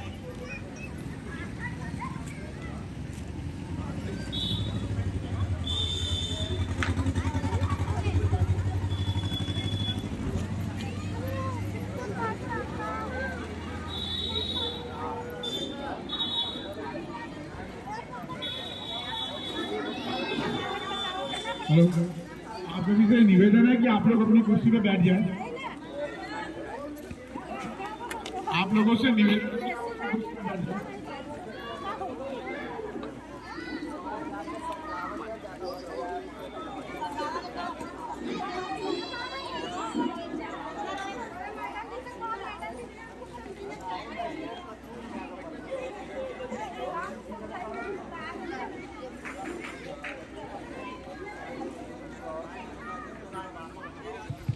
चलिए, भारत माता की। हम कहेंगे जब तक सुखी किसान ना होगा, आप कहेंगे भारत का उत्थान ना होगा। जब तक सुखी किसान ना होगा, हम कहेंगे कौन हमारे सुखदाता, आप कहेंगे धरती पानी गौ माता। कौन हमारे सुखदाता? ये धरती और पानी। आप जब इस खाद को डालेंगे तो जहां आपका जितना पानी लगता है केवल 25% पानी लगेगा। आप यदि बिजली से पानी देते हैं, 1 घंटा मोटर चलती है तो केवल 15 मिनट मोटर चलेगी, आपको उतने में पूरा आपकी सिंचाई हो जाएगी। 1 घंटे 4 पानी लगता है। पानी कम लगता है, डीएपी लेना नहीं, यूरिया लेना नहीं, खरपतवार नाशक के लिए अभी और चीज बता रहे हैं, बेड पद्धति और जब कीटनाशक, जब आपके पौधों में कीड़ा लगता है तो उसके लिए बनाते हैं 10 परनी अर्घ। बोलिए 10 परनी अर्घ, बोलिए सभी, बोलिए 10 परनी अर्घ। 10 तो होगा, जानते हैं 10 रुपए, जानते हैं 10, 1 2 3 4 5 6 10। और पर्ण माना होता है पेड़ों के पत्ते, ऐसे पेड़ों के पत्ते जिसको गाय नहीं खाती है। देखो सामने जो पेड़ लगा है इसके भी पत्ते गाय नहीं खाती है, ये भी नहीं खाती है। ऐसे पत्ते जो 10 तरह के, नीम अका हुआ है, धतूरा है, नीम भी डाल दो, उसमें हल्दी भी डाल दो, अदरक भी डाल दो, ये सब डाल के जो बनता है कीटनाशक, वो आप बना के डालेंगे। इससे आपका कीड़ा भी नहीं लगेगा और फसल को भी नुकसान नहीं होगा, आदमी को भी नुकसान नहीं होगा। तो कीटनाशक दवा कैसे बनाई जाती है, कीट नियंत्रण कैसे बनाना है, ये हमारे श्रीमान राम सेवक ब्रह्मा जी फिर से बताएंगे। तो आपने जीवामृत बनाया और इसकी विधि भाई साहब ने बताया। तो हमने जो कहा था कि बालक पढ़ाई किस लिए पढ़ता है कि नौकरी मिल जाए। अब बताइए, बीएससी एजी बहुत लोगों ने कृषि से की थी, नौकरी नहीं लग रही थी, लेकिन वर्तमान में उनकी नौकरी लग गई। तो ये जो डिग्री लेना है भाई साहब, ये जो डिग्री लेना है इसका भी फोकस है, प्राकृतिक खेती का फोकस है। इसकी डिग्री के लेने के लिए मॉडल खड़ा करना पड़ेगा। और कीट नियंत्रक में सर्वप्रथम सबसे सरल रूप से नीमास्त्र, सभी बोलिए नीमास्त्र। नीमास्त्र आपको अपने घर पे बनाना है, उसमें नीम है, गौमूत्र है, गोबर मिला के बनता है। नीमास्त्र बनाने की विधि बताएंगे जिससे आपका इल्ली चिल्ली कीड़ा फसल में नहीं लगेगा। ठीक है, नीमास्त्र बता दीजिए। 5 से 10 लीटर गाय का मूत्र, 5 केजी गोबर और 10 केजी नीम की पत्ती, उसमें टहलियाँ भी ऊपर वाली हो, कोपल वाली, और 20 लीटर पानी में आप इसको डुबो दीजिए। डुबोने के बाद में 24 घंटे में सड़कर ये तैयार हो जाएगा। छान करके तुरंत खेत में छिड़क दीजिए। एक कीट नियंत्रक सबसे सरल रूप। और इसके बाद में विभिन्न प्रकार की कीट नियंत्रक विधियां हैं। दूसरा ब्रह्मास्त्र बनता है, जिसमें अदरक 1 किलो, हल्दी 1 किलो और लहसुन कुटा हुआ 1 किलो, ये 1 एकड़ के लिए पूरे सीजन के लिए तैयार हो जाएगा। इसको सड़ा दीजिए। इसके बाद में कीट नियंत्रक तैयार हो जाएगा। और सबसे खेती करने के पहले 10 पर्णी अर्क, 10 प्रकार की पत्तियां जो गौएं नहीं खाती हैं, उनको 20 लीटर पानी में छोड़ करके रख दीजिए। तोड़ करके तुरंत बनाना है कि तुरंत इसकी ज़रूरत है। तो नीचे जो एक लोहे का पात्र हो उसमें धर करके इसको खौला दें। खौलाने के बाद में 1/4 रह जाए, उसको छान करके बोतल में भर कर रख दें या पीपों में भर कर रख दें, उसका छिड़काव कर सकते हैं। अर्थात ये 45 दिन में तैयार होगा। सड़ करके 45 दिन में तैयार होगा। 45 दिन के बाद उसको छान करके 10 लीटर पानी में 1 लीटर 10 पर्णी अर्क, सब मर्जों की दवा, कृषि संबंधित सब मर्जों की दवा 10 पर्णी अर्क। आप 15 दिन में 10 पर्णी अर्क छिड़कते रहिए। कोई भी रसायन की जरूरत नहीं पड़ेगी और कोई भी अन्य कीट नियंत्रण की जरूरत नहीं पड़ेगी। तो हम चाहते हैं कि अब हम अपनी बात यहीं समाप्त करते हैं। आपको ये जो इन्होंने नीमास्त्र बनाने की विधि बताई है, उसमें जैसे इन्होंने पानी बताया, नीम के पत्तों को कूट के डाल देना है, 2 किलो गोबर भी डालना है और 10 लीटर गौमूत्र डाल दीजिए। 24 घंटे में बनके आपका तैयार है। उसको अच्छी तरह से मीठ लीजिए। यदि आप 2-3 दिन के लिए रखे रहें तो और ज़्यादा अच्छी बात है। 72 घंटे के लिए रख दीजिए और उसमें जो है नीम की चटनी जितनी ज़्यादा अच्छी कुटी होगी उतना बढ़िया बन के तैयार होगा। अब पानी मिलाना है। एक आप जो है जो 15 लीटर की टंकी होती है, इस 15 लीटर की टंकी में आप 1 लीटर मिला दीजिए। इसको 14 लीटर पानी मिलाइए और उसको छिड़कना है। ये 1 एकड़ के लिए इन्होंने बनाया है। आप यदि इसका प्रयोग करेंगे तो जो आपका बनरोज की समस्या है, जो बनरोज आपकी फसल खा रहे हैं, उससे भी इसकी सुरक्षा होगी। और बनरोज का एक इलाज और है कि बनरोज जहाँ खड़े होते हैं वहाँ पर वो अपना गोबर छोड़ देते हैं। आप उस गोबर को उठाइए और आप एक ड्रम में कूट के पानी मिला दीजिए और वो घोल बन जाएगा। उसको कपड़े से छान लीजिए और टंकी में भर के छान के उसको आप फसल को छिड़क दीजिए। तो वो अपने गोबर की गंध के कारण वो आपकी फसल को नहीं खाएगा, आपकी फसल को नुकसान नहीं होगा, फसल भी बढ़ जाएगी। क्योंकि वो बनरोज खा रहा है, वो आपकी फसल की जो हरी हरी चीजें, शाकाहारी प्राणी है वो, तो वो जो खा रहा है उससे फसल भी आपको नुकसान नहीं होगी, बढ़ेगी और आपका वो बनरोज खाएगा भी नहीं। तो जीवामृत बताया, इसको भी छिड़कोगे तो भी नहीं खाएगा। धरती के साथ पानी के साथ आइए और टंकी भर के खेत में छिड़किए। तो ये आपका जो वो उपाय है जिससे आपको बाजार से कुछ खरीदना नहीं है। हम कहेंगे गांव का पैसा, आप कहेंगे गांव में। गांव का पैसा हम कहेंगे गांव का पैसा, आप कहेंगे शहर में नहीं। गांव का पैसा हम कहेंगे शहर का पैसा, आप कहेंगे गांव में। शहर का पैसा ये वो उपाय है कि जो आज से 50 साल पहले गांव का खाद, गांव का बीज, गांव का पानी, गांव का बैल, गांव का सब कुछ होता था। बाजार में साल में 2 बार 4 बार जाते थे कपड़ा लेने के लिए, नमक लेने के लिए, उन चीजों को लेने के लिए जो गांव में नहीं थी। बकाया गांव में लोहार भी था, कुम्हार भी था, धोबी था, मोची था, सब था। आज इतनी बड़ी बेरोजगारी की समस्या खड़ी हो गई है। इस समस्या का समाधान है गौ आधारित प्राकृतिक खेती। आप इस खेती से करेंगे, आपकी लगातार लागत कम होती जाएगी। आपके गांव में जो 1 करोड़ रुपए का डीएपी, यूरिया, खरपतवारनाशक, कीटनाशक आ रहा, वो तो रुकेगा ही और आपके घर की 90% बीमारियां दूर हो जाएंगी। बढ़ते हुए अस्पताल ये आपको साबित करते हैं कि बीमारियां बढ़ रही हैं। सही कह रहे, गलत कह रहे? तो आप चाहते हैं कि आपके घर में बीमारियां ना हो, शहर में रहने वाले लोग भी बीमार ना हो। तो सबसे बड़ा कोई डॉक्टर है तो उसका नाम है किसान। डॉक्टर के पास आदमी जब जाता है जब बीमार पड़ते हैं, लेकिन किसान यदि चाहेगा तो 90% बीमारियों को होने ही नहीं देगा। इसलिए आप जहर मुक्त भोजन पैदा करिए, आप खाइए, अपने बच्चों को लाइए और अच्छे रेट पर बेचिए। अच्छे रेट पर कैसे बिकेगा? आप पैदा करेंगे बनारस के घर घर में, आपको बिना किसी मिडिल मैन के। अभी क्या होता है, कोई चीज आप पैदा करते वो 4 जगह होता हुआ वो उपभोक्ता तक पहुंचता है। बीज का फायदा दूसरे लोग ले जाते हैं, किसान भी मरता है और शहर का उपभोक्ता भी मरता है। तो आपका पैक किया हुआ आटा, आप गेहूं पैदा करेंगे, आप गेहूं नहीं बेचेंगे। आप चना पैदा करेंगे, सरसों पैदा करेंगे, नहीं बेचेंगे। आप सरसों का तेल निकालिए, खली आपके जानवर खाएंगे। तेल निकल के जाएगा, बोतल पैक होगी।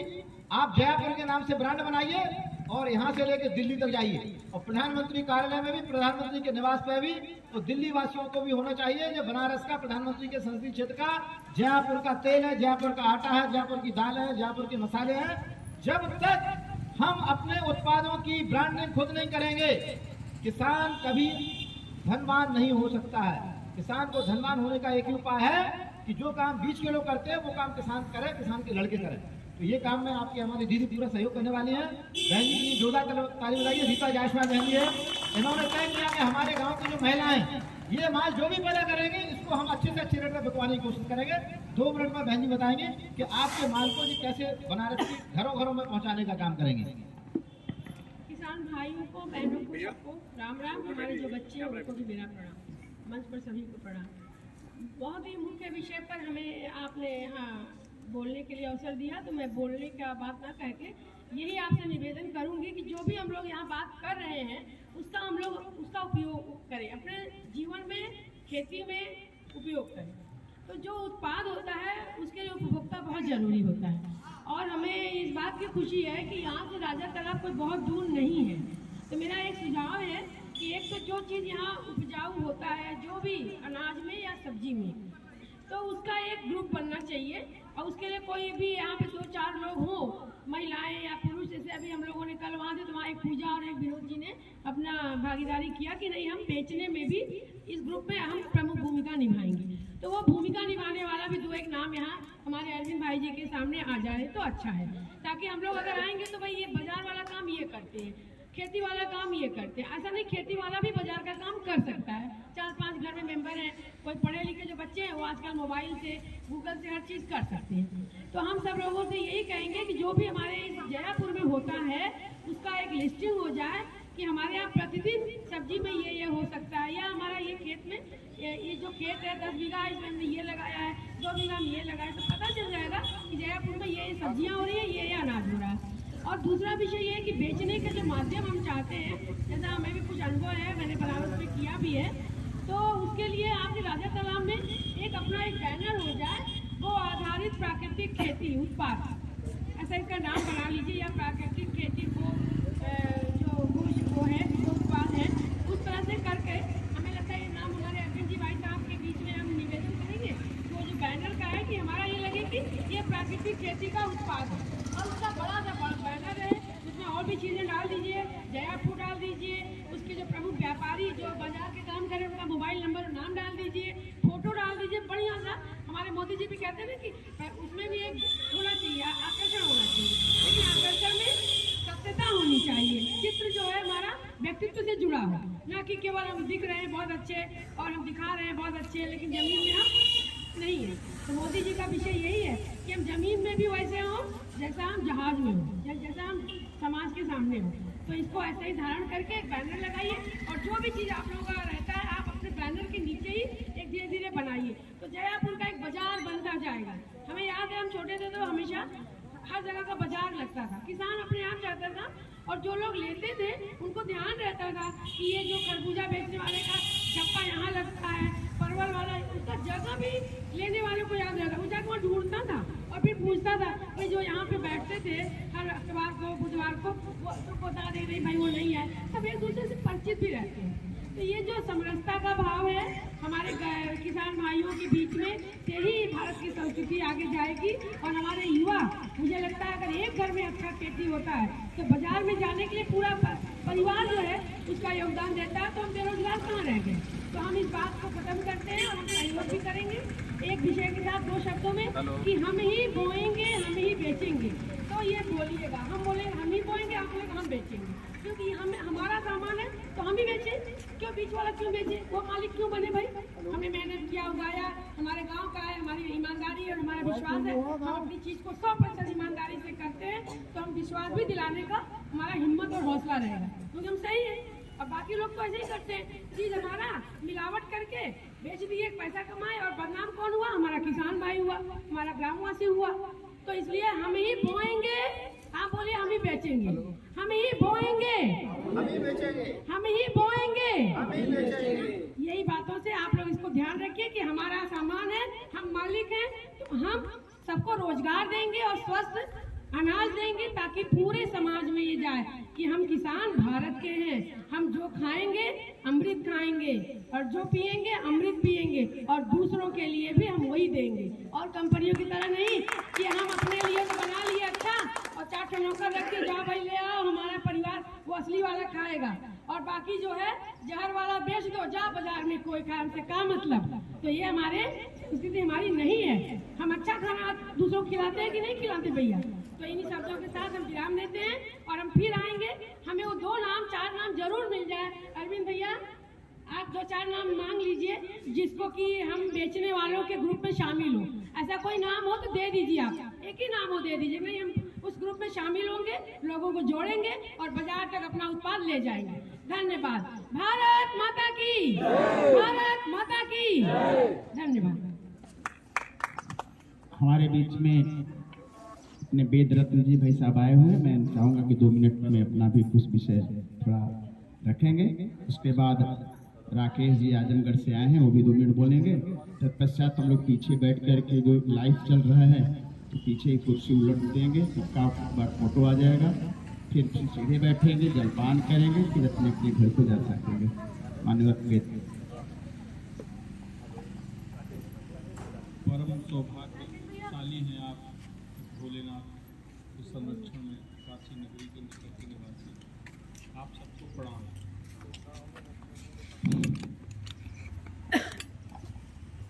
बाढ़ई पूत पिता के धर्मा खेती उपजय अपने कर।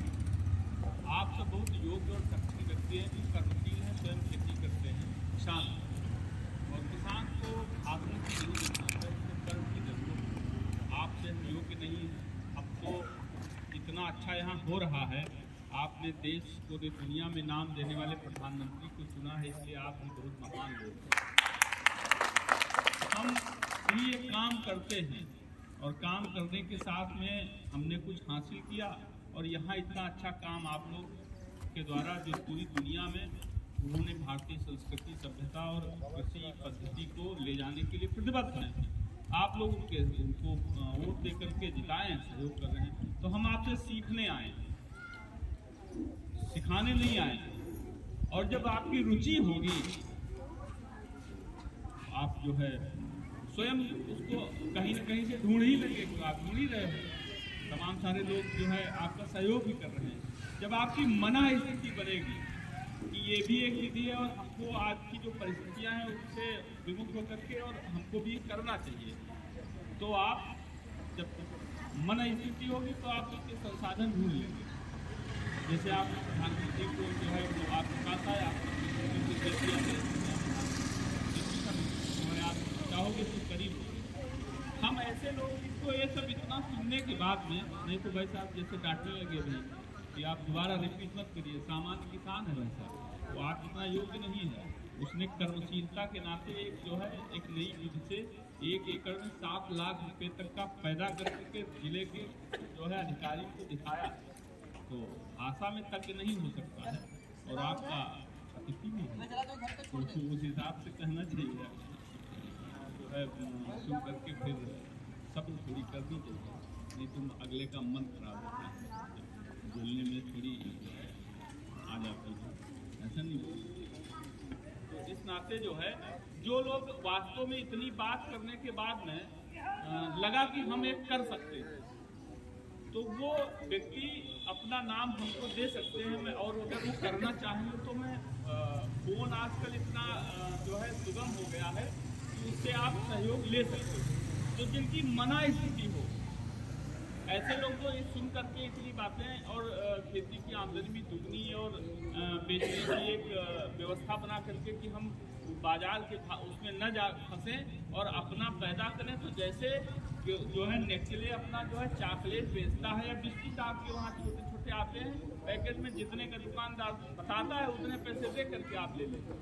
तो हम भी अगर अपनी वस्तु में वो क्वालिटी पैदा करेंगे, हमारे उसका तेल अगर देश का स्पेशल होगा बिना जो है किसी रासायनिक उसके, तो हम जिस मूल्य पर कहेंगे तो जो है वो बाजार आपके पास चल करके बाजार नहीं उपभोक्ता आएगा आपके पास, और बाजार के चक्रव्यूह से जिसमें बिचौलिया रहता है वो उससे आप बचे रहेंगे। तो आप अपना जो है जो किसान उद्योगी भी बने और किसान व्यापारी भी बने, किसानी से व्यापार की तरफ जाए किसान, और दोनों क्योंकि हम उत्पादक हैं तो हम उसके बेचने वाले भी हम ही हुए, तो बीच के जो लोग हैं वो फिर नहीं आएंगे, तो जो मूल्य है वास्तव में वो खा रहे हैं वो हमको मिलने वाला है।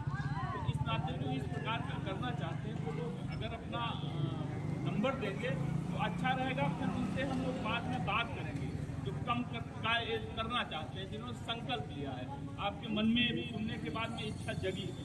ऐसे कितने लोग हैं जिनकी कि हम हाँ करेंगे, इसमें करने की इच्छा जगी है, कितने लोग हैं ऐसा जो मन में आया। कोई दबाव नहीं, अगर आया हो और आया ना हो तो कदाच मत करिएगा। ऐसे जो है जो लोग हैं वो हमको अपना नाम दे देंगे और फिर जो है मेरा भी नंबर अगर लिखना चाहें तो लिख सकते हैं। कुछ नंबर जो है मैं नंबर दे दूँगा, उसके बाद में जब आप नंबर हमसे संपर्क करोगे तो हम आपको और ग्रोथ दे देंगे अगर करना चाहें। मेरा नंबर लिख सकते हैं 9140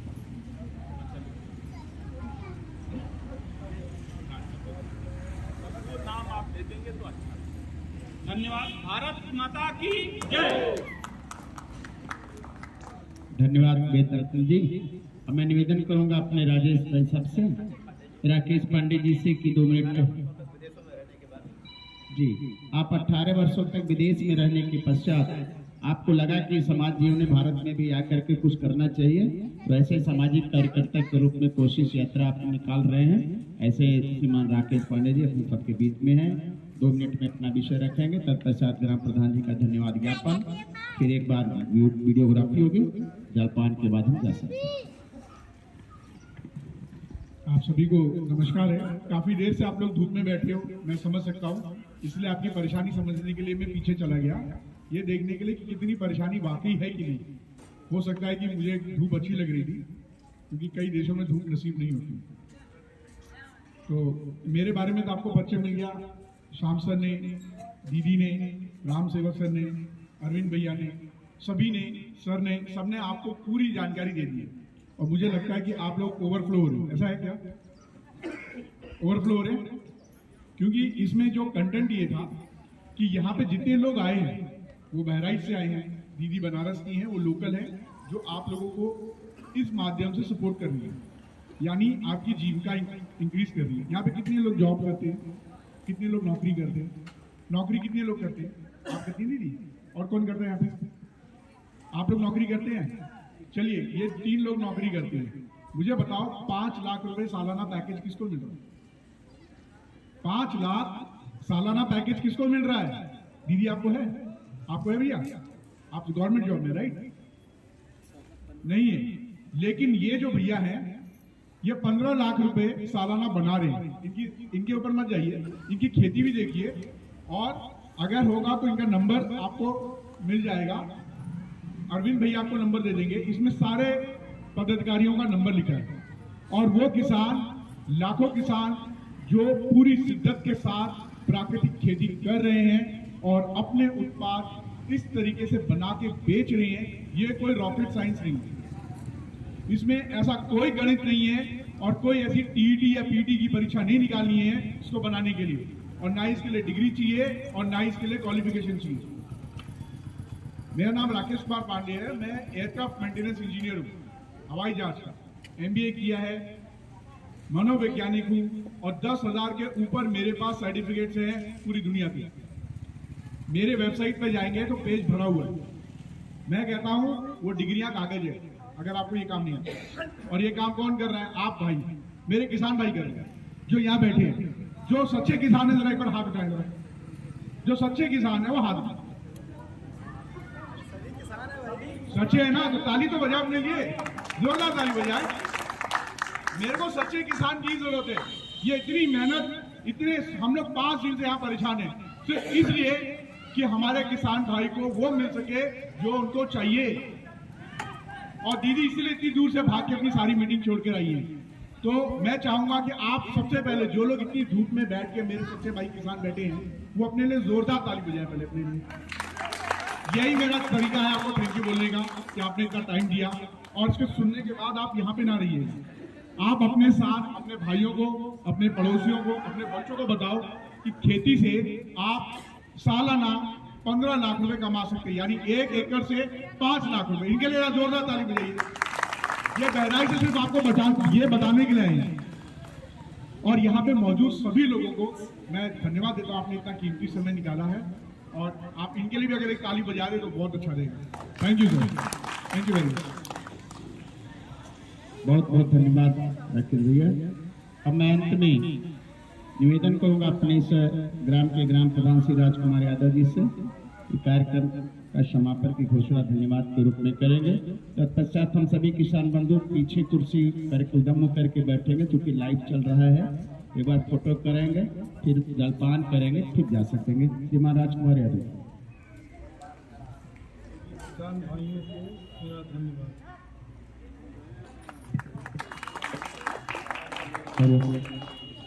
हाँ, अभी कुछ अपने किसान बंधु हैं जो ये पत्रक उनके हाथ में दिया जाएगा, तो हाँ, जो जो हाथ ऊपर किए दे के हम करेंगे, ऐसे लोग क्रम से आएंगे। आइए।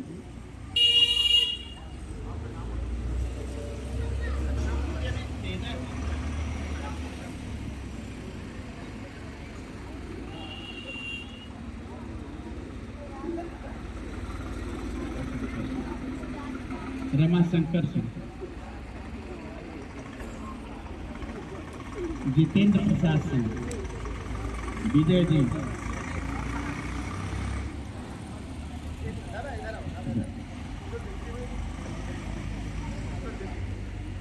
इधर देखिए, हर हर महादेव,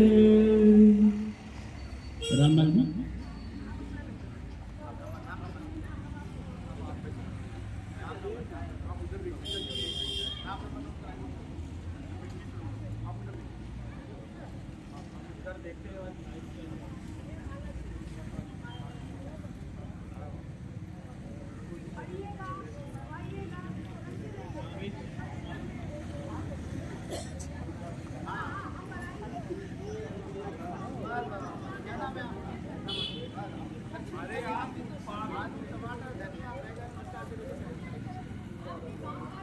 हो गया। अभी एक दो लोग और आइए जो खेती करना चाहते हैं, हमें आइए मास्टर जी।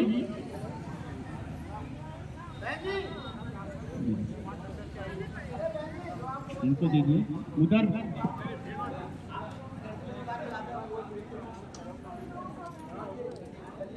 एक बार सब लोग कुर्सी लेकर के उधर कैमरा की तरफ बैठ मुंह कर लीजिए। सभी लोग कैमरा की तरफ मुंह कर लीजिए भैया।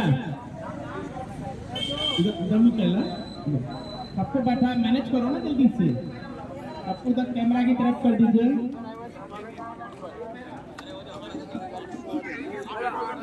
आप बैठ जाइए, बैठ जाइए। उधर देखो ना, कैमरा की तरफ देखो ना। इधर इधर इधर इधर आ जाइए। बैठिए, कुर्सी बैठिए। कुर्सी, अरे वो करना ना, जल्दी जल्दी करना। 2 बजे शाम तक कार्यक्रम है। हाँ, हम लोग हाथ ऊपर करके करेंगे। भारत माता की, गौ माता की, धरती माता की, हर हर महादेव।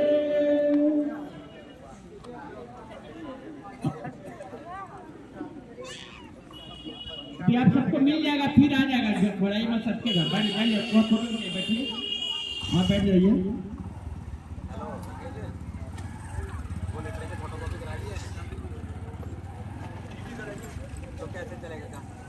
कैसे करेंगे उसको हम?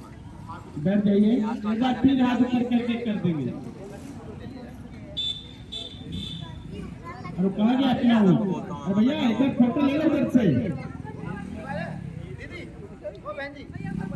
एक बार फोटो लो ना। कहा गया वो एनजीओ वाला, क्या नाम उनका?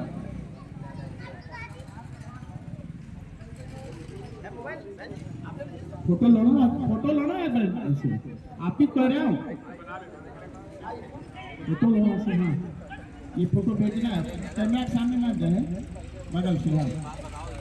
बोलिए बोलिए, भारत माता की, गौ माता की, धरती माता की। अभी सामने देखिए, भी मत पढ़िए, बाद में पढ़िएगा। चलिए, बिना मुंह कर लीजिए लोग। हो गया, इधर मुंह कर लीजिए। जलपान बांटिए। अभी लोग बैठिए, जलपान करके जाएंगे।